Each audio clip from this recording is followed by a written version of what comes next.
हर बंदा एक काम जो करता है उसके पीछे उसका एक एतकाद होता है, अकीदा, उसकी कोई नीयत होती है, उसके साथ वो बंदा काम करता है।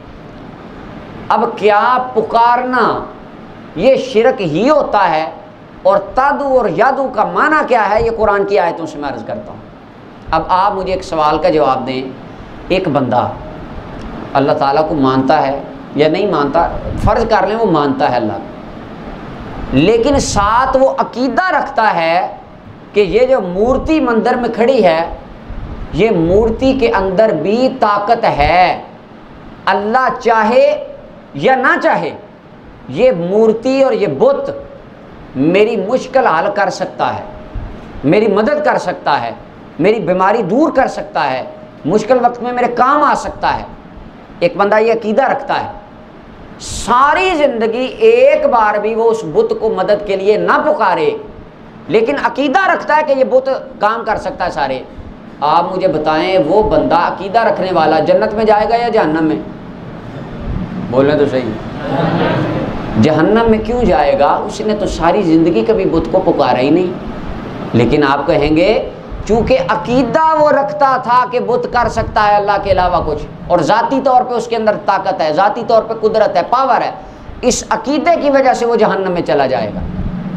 अब इसी तरह देखें, एक मुसलमान जब या रसूलुल्लाह कहता है, उसका अकीदा क्या होता है?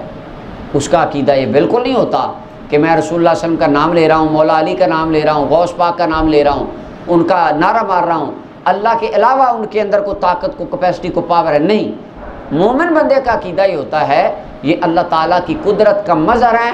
जब मैं इनका नाम लूँगा, उनको पुकारूँगा, अल्लाह उनकी तवज्जो मेरी तरफ करा देगा, वो अल्लाह की बारगाह में मेरे लिए दुआ फरमा देंगे। ये अकीदा होता है। अकीदा हकीकत अल्लाह है। इसकी सादी मिसाल आप ले, एक और बल्कि इसकी मिसाल देखें।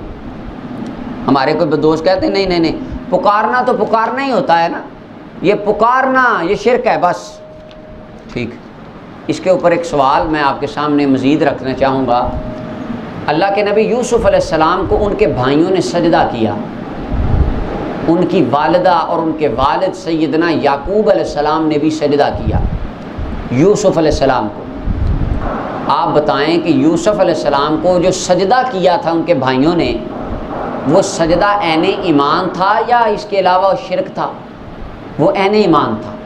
उसकी वजह, सजदा करने वालों का अकीदा ये था कि हम इन्हें अल्लाह का महबूब समझ के सजदा कर रहे हैं। उस शरीयत में सजदा जायज़ था। यही सजदा जब फ़िरौन के दरबार में फ़िरौन के दरबारियों ने किया तो कुफर हो गया, शिरक हो गया। वजह, दरबारियों का अकीदा था फ़िरौन खुदा है। सजदा तो सजदा ही होता है, जैसे हमारे दोस्त कहते हैं पुकारना तो पुकारना ही होता है, अब सजदा तो सजदा ही होता है। लेकिन यूसुफ़ अलैहिस्सलाम को सजदा हो तो ऐने ईमान, फ़िरौन को हो ऐने कुफर। उसकी वजह अकीदा बदल गया, हुक्म बदल गया। तो जहाँ अकीदा बदल जाए हुक्म बदल जाता है।